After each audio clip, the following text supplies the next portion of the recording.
when your Z value is greater than 1, it is now positive deviation. And what it shows? It shows that the gas is less compressible than expected from your ideal behavior. So we got now two conditions. One is your Z less than 1. When Z is less than 1, it is negative deviation. That means it shows that what is happening? Your pressure is medium, right? Your pressure is not that high when Z is greater than 1. At high pressures, your Z is greater than 1. But your Z is less than 1 at mediocre pressures. That means your pressure is less. So what does that mean? It tells that the gas is more compressible.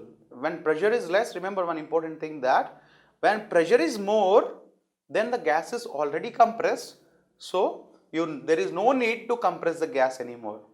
But once the pressure is less, the gas is very free. That means it can be compressed more. So you can see from here that at your value of Z less than 1, it is negative deviation, and it shows that the gas is more compressible than expected from ideal behavior. And when Z value is greater than 1, it is a positive deviation, higher pressures. That means the gas is very less compressible than expected from your ideal behavior. So we'll further understand what is exactly happening for the real gases.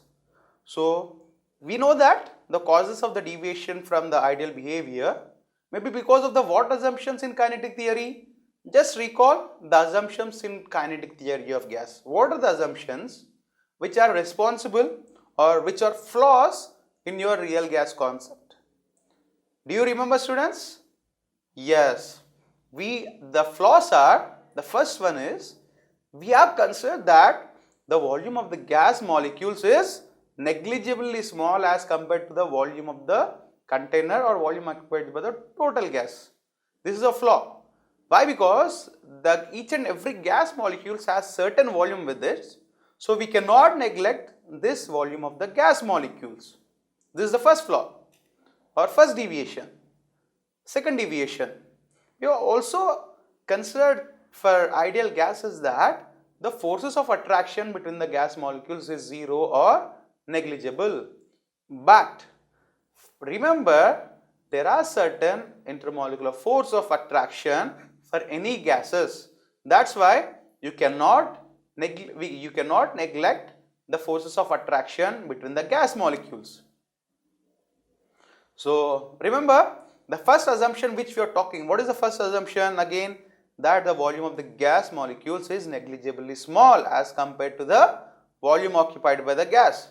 So the first assumption is valid only at very low pressures and high temperatures. Right, at high temperatures what happens? At high temperatures and low pressures what happens? The gas molecules will be randomly moving, and when the pressures are small, the intermolecular forces are not coming into the picture, and then you can now consider that volume of the gas molecules is negligibly small.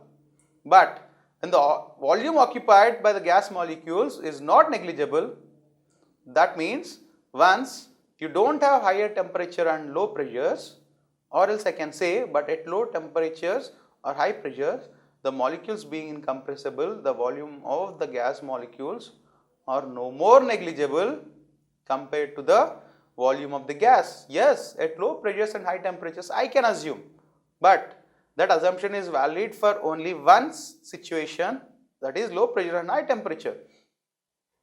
But at my remaining conditions, I cannot consider my volume to be 0. Yes, so my volume of gas molecules is no more negligible at other temperatures, that is at low temperature or high pressure. So this is one important point. Second important point, the second assumption. What is the second assumption? The forces of attraction between the gas molecules are negligible.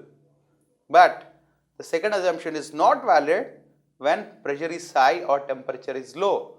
When pressure is high, what happens? Now the gas molecules come closer to each other, and when gas molecules come closer to each other, there will be intermolecular forces of attraction, right? So now once there are some attractive forces, what happens is the pressure which is applied on the wall of the container is influenced by the attractive force of the gas molecule. So that's why the second assumption is not valid when pressure is high and temperature is low. But higher pressures or low temperatures, when the total volume of the gas molecule is small, the forces of attraction become appreciable and cannot be ignored. So at high pressures, what happens? Gases come closer to each other, volume is decreasing, and the volume is decreasing what? The force of attraction now becomes appreciable and they cannot be ignored anymore.